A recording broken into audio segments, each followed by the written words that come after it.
construction industry is one of the most hazardous in America, and the potential for fatal accidents exists at every work site. The number one killer of construction workers? Falls.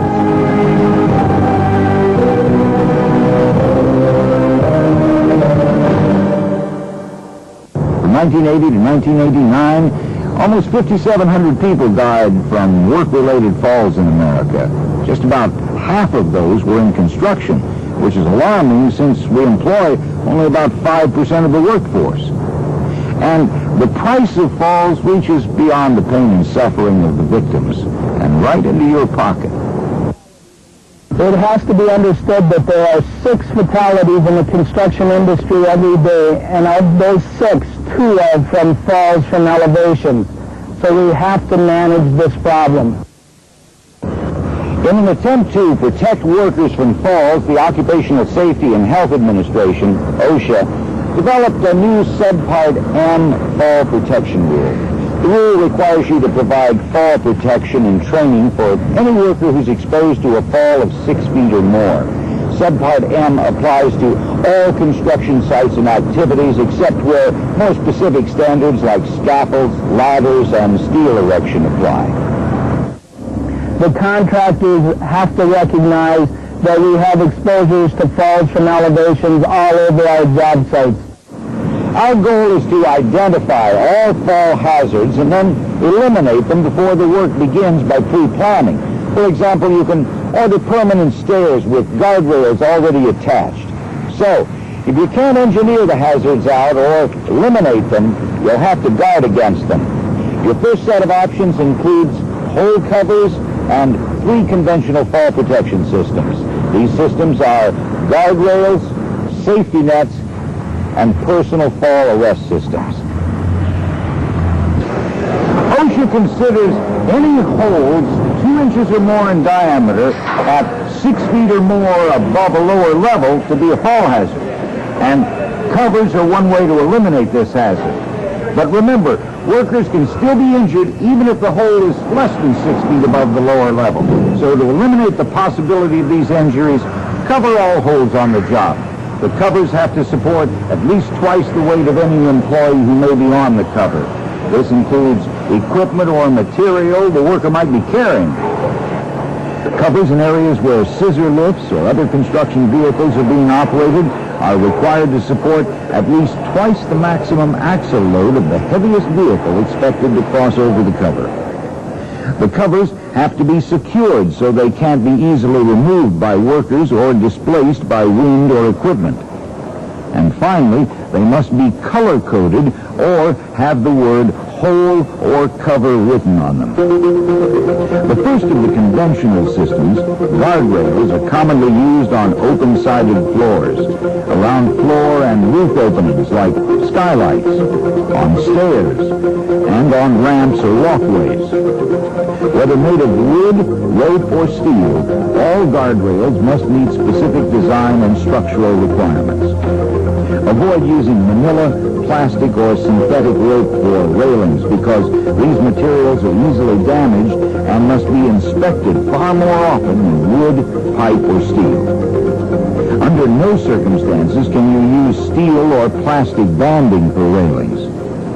All railing systems must be smooth surface to prevent injury. Top rails must withstand a force of at least 200 pounds applied in a down and outward direction. They are required to be between 39 and 45 inches above the working surface. But remember, when you apply the 200-pound downward force, the top rails must never sag below 39 inches. Make sure mid-rails are installed halfway between the top rails and the working surface. If screens or mesh are used in place of the mid-rails, they must extend from the top rail to the working surface and along the entire rail system. And the mid-rails or any screening material used have to support a force of at least 150 pounds. All railing systems must have toe boards that are at least 3.5 inches high. The posts, wood, pipe, or angle iron, must be spaced no more than 8 feet on center. and the ends of all top and mid rails should not extend beyond the corner or end posts. For wood guardrails, construction-grade lumber should be used. At a minimum, 2x4s for the posts and top rails, and 1x6s for the mid rails. Pipe railing systems are required to be at least 1.5 inch outside diameter, Schedule 40 pipe. If you use angle iron, it must be at least 2x2 by 3/8 inch stock. Another option is the wire rope guardrail system. The top and mid rails can't be any smaller than 1/4 inch cable and need to be flagged at least every 6 feet with a highly visible material, like caution or surveyor's tape. The wire rope must also be properly tightened so that when the 200-pound force is applied, it doesn't sag below 39 inches. A second conventional fall protection system is the safety net. Safety nets are most commonly used for steel erection, bridge construction, and large commercial projects. It's important to remember that you can't use just any net because the safety nets are specifically designed for fall protection. The mesh crossings must be secure, the net openings no more than 6 inches by 6 inches, and the border ropes or cables capable of supporting 5,000 pounds. When installed, the nets have to be placed as close as possible, but no more than 30 feet below the highest working surface. All safety nets must be installed leaving enough space underneath so if a worker falls, he won't hit anything below the net. Also, perimeter nets must reach out a minimum distance from the edge of the working area. The horizontal distance depends on the height of the fall. For example, if the fall is 5 feet or less, the net must extend 8 feet. Up to 10 feet, the net must extend 10 feet. And for any fall greater than 10 feet, the net must extend 13 feet. Once the net is in place as a system, you have to test it with a 400-pound bag of sand according to OSHA requirements. The nets have to be inspected weekly and after impacts for wear, damage, or deterioration. All defective nets must be repaired or replaced immediately. And workers should remove any material or debris that falls into the net as soon as possible, or no later than the end of the work shift. The third option for fall protection is the personal fall arrest system. These systems are used when no other systems are in place during steel erection, near open-sided floors, for work on elevated platforms, and during roofing work.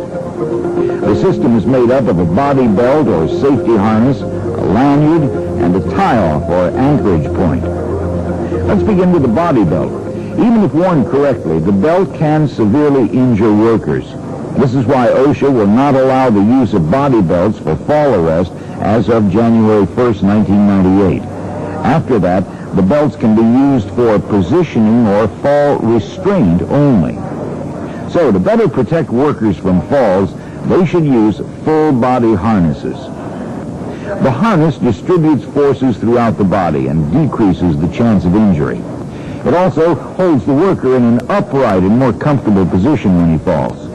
The second component of a personal fall arrest system is a lanyard. There are several types and styles of lanyards available. Lanyards can be made of rope, nylon strap, or steel. The rope lanyard stretches more than the nylon strap lanyard, but is more likely to be cut or damaged, so don't wrap it around a beam or sharp edge. Steel is very durable and should only be used with certain limitations in harsh work environments where other lanyards may be weakened. No matter what lanyard type or material is used, OSHA has set limits for the fall forces that workers can be exposed to. For example, if you're wearing a belt, the force must be no more than 900 pounds. With a harness, 1,800 pounds. Here's an example of what the stopping forces would be when wearing a belt with different lanyards. Say you have a 180-pound worker wearing a belt with a 6-foot rope lanyard. When he falls, the force on his waist will be over 2,000 pounds. With a nylon strap lanyard, the force would be 2,800 pounds. And with a steel lanyard, around 4,000 pounds. All of these forces are much more than the 2,000-pound force that is proven to be enough to seriously injure a person. One way to reduce these forces would be to use a shock-absorbing lanyard. If a worker falls, it can lengthen up to 3.5 feet. This allows for a soft, easy stop. Another variation of the shock-absorbing lanyard is the shock-absorbing pack. The pack can be attached in between the harness and the lanyard and works as a shock absorber if a worker falls. It's important to remember that a shock-absorbing pack must be used with steel lanyards. Because steel doesn't stretch, workers can be exposed to a tremendous force if they fall. Many brands of shock-absorbing packs and lanyards will display a warning strip if exposed to a fall. If this strip is seen, the pack or lanyard have to be destroyed. An option designed to increase worker comfort and not restrict movement are the retractable lanyards. There are primarily two types of retractables, nylon strap and steel cable. Both take up slack in the lanyard material so it stays out of the worker's way. The units can be easily moved or permanently mounted in place. And if a worker slips, the braking mechanism locks quickly to limit the fall to 2 feet or less. All lanyards and retractables are connected to harnesses by locking or non-locking snap hooks. Because of the threat of rollout, as of January 1st, 1998, non-locking snap hooks can no longer be used. And until then, they can only be attached to a D-ring when nothing else is attached to it. Reduce the possibility of rollout by using locking snap hooks. These hooks require pressure on both sides for them to open. The life and performance of personal fall arrest equipment can be maintained by visually inspecting it daily. A competent person must also thoroughly inspect it regularly. He should look for deterioration, faulty hook springs, and loose or damaged mountings. Frayed edges, broken fibers, pulled stitches, or chemical damage might also be a problem. The competent person should check D-rings and D-ring metal wear pads for distortion, cracks, breaks, and sharp edges. On body belts, the repeated buckling and unbuckling can take its toll. The result, loose, distorted, or broken grommets. And belts should never have additional punched holes. When checking lanyards, the worker should begin at one end and work his way to the other end. He should slowly rotate steel and rope lanyards so he can see all sides while looking for worn or broken strands. When inspecting a web lanyard, bending the webbing over a pipe will help him check out each side. The snap hook should also be inspected for hook and eye distortion, cracks, corrosion, or pitted surfaces. The keeper or latch must fit into the tip of the hook without binding. The keeper spring should exert enough force to firmly close the keeper.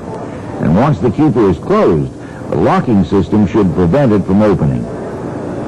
And the manufacturer's instructions on proper cleaning and storage must always be followed.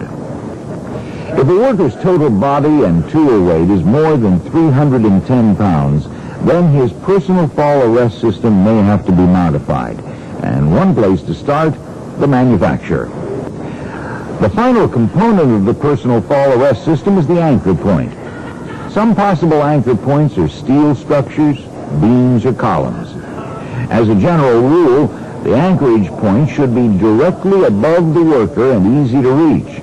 This is to make sure that if he falls, he doesn't swing like a pendulum and hit anything. The anchor point must be able to support 5,000 pounds per worker. Or in unique situations, a professional engineer can design the system to withstand at least 2 times the possible impact load. Anchor points in non-engineered situations must be identified by a competent person who has been trained in fall protection systems and appropriate anchor points. All anchor points have to be regularly checked for weaknesses, deformity, cracks, and other signs that the points could fail. A convenient, flexible anchoring device is the horizontal lifeline system. The line must be able to support 5,000 pounds per worker or 2 times the possible impact load. The system should be designed by a professional engineer or a qualified person who can specify anchor points that won't fail if a worker falls. If you don't have a professional engineer to design a horizontal lifeline system, you can buy a system that will meet all the requirements when installed according to the manufacturer's directions. And like the anchor points, the horizontal lifeline system must be regularly inspected. The new subpart end doesn't cover scaffolds, ladders, or steel erection, but they're among the more common areas where construction workers fall. In fact, over 60% of fatal falls in construction are from these three areas. Scaffold requirements are covered in subpart L, ladders in subpart X, and steel erection in subpart R. More workers die in falls from scaffolds than any other surface in the industry. The first choice for protection of workers on scaffolds are guardrails. If they can't be used, then provide the workers with personal fall arrest equipment. But they should never tie off to the scaffold itself. Instead, they should attach the lanyard to a drop line, a rope grab, or an overhead anchor point. Employees have to be trained in the use, placement, and care of scaffolds, and a competent person must supervise the erection, movement, changes, and disassembly of scaffolds. When building scaffolds, erect them on firm ground. Make sure all braces, frames, base plates, and outriggers are secured. And install an access ladder, steps, or an equivalent safe access. Don't allow scaffolds to be overloaded. And have workers keep the working surface and access ladder free of debris, paint buildup, ice, and other slippery conditions. When planking, make sure properly inspected and approved scaffold-grade planks are used to cover the entire working surface. And finally, the scaffold has to be regularly inspected. Another common hazard in the construction industry is the improper use of ladders. There are different kinds of ladders for different jobs. The two most widely used are the portable extension and step ladders. Workers should always carefully inspect their ladders for missing, damaged, or loose parts. If the ladder is bent or damaged, it shouldn't be used. The ladder feet have to be on firm, level ground and not on slippery, uneven surfaces. And the work area around the ladder should be kept clear. When climbing, the worker has to face the ladder and center his body on the rungs. While working, he should keep his body centered on the ladder. He shouldn't overreach, lean to one side, or stand on one foot. This could cause him to lose his balance or the ladder to tip. So he must always maintain a three-point contact with the ladder. One of the most versatile and useful ladders is the extension ladder, but it must be set up and used correctly. The base of the extension ladder should be 1 foot out for every 4 feet of the ladder's working height.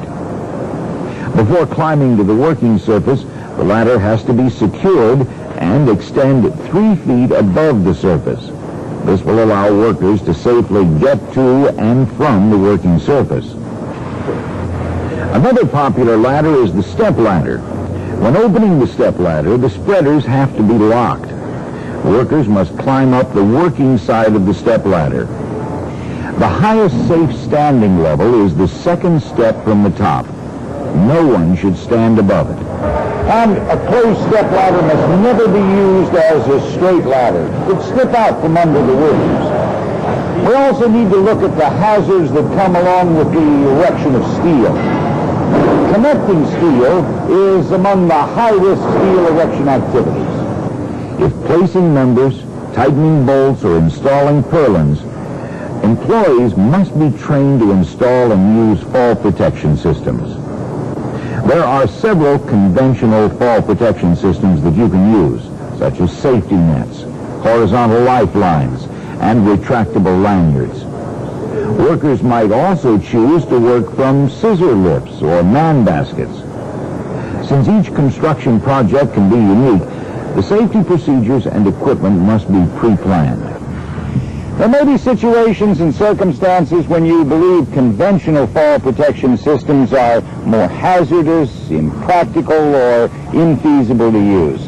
But OSHA believes conventional fall protection systems can be used in just about every situation, so it's up to you to prove and document that the conventional systems won't work. In these cases, you can use specialized systems such as the warning line, controlled access zone, safety monitor, and fall protection plan. Each of the systems has been designed for specific work situations, so be sure to look at the standard for the details of each plan or system. A warning line is a barrier erected on a roof that warns workers that they're near an unprotected side or edge. It also designates the area where roofing work may be done without using nets, guardrails, or personal fall arrest systems. Warning line systems can only be used for roofing work on roofs with a 412 pitch or less. On roofs steeper than this, you must use guardrails, nets, or personal fall protection systems. Controlled access zones are designated areas where work can be done without conventional fall protection. Leading edge, precast, and overhand bricklaying work can be done in these zones. If you use a controlled access zone, make sure the control lines restrict access to the zone and let workers know that only authorized personnel are allowed in the area. A safety monitor system can be used on low-slope roofs, outside of warning lines, or in a fall protection plan. It requires you to designate a competent person as the safety monitor.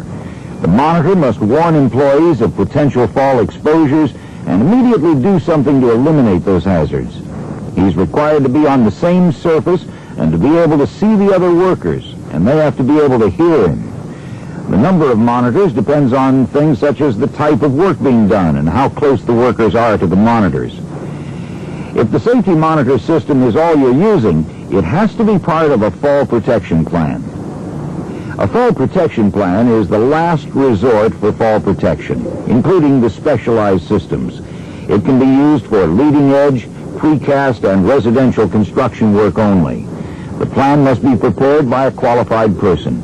It has to identify the areas where conventional fall protection systems, like guardrails, nets, and personal fall arrest equipment, will not work and why they won't work. The plan must be site-specific, supervised by a competent person, include safety monitoring at a minimum, and include accident-incident investigation procedures.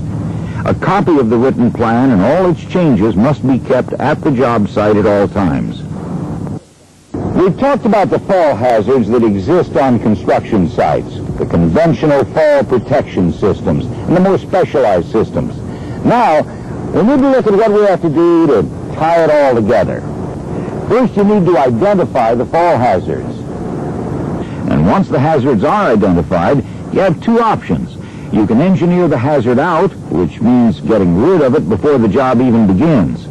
Or you can guard against it by installing guardrails around open-sided floors, covers over holes, or safety nets underneath bridge construction. You can also use personal fall arrest equipment. But regardless of which system you use, you're required to develop a written program explaining how you will deal with each hazard. The program must list what equipment or system will be used and who will handle the supervising and training of workers. It also needs to include written proof that every worker has been trained in fall protection specifically for that job site. A rescue plan must also be part of the program. You have to make sure that rescue personnel, ladders, or other rescue equipment are available and that the rescue procedures have been practiced. If you use personal fall arrest equipment, it needs to be selected by a trained and experienced person. You're also required to train workers in identifying the fall hazards and on using the equipment. They must be trained by a competent person who is qualified in the following areas: identifying fall hazards, the right way to erect, maintain, disassemble, and inspect fall protection systems, the proper use of all conventional and specialized fall protection systems, the limitations of those systems, proper storage and handling of safety equipment, what the employees are responsible for, and Subpart M. In summary, it's very important for a contractor to remember these very basic points. Number one, manage this problem. Develop a formalized safety program that deals with falls from elevation. Number two, make falls from elevations a part of your new employee orientation. Number three, be sure you reinforce your fall protection program or fall management program through the use of your toolbox talks and safety meetings. And number 4, enforce this program consistently and fairly on the job site. If you have any questions or you need more information, simply look in your OSHA 1926 standard. It's all in there. It takes dedication and a team effort to see any construction project from start to finish. Protecting construction workers from falling requires that same dedication and effort.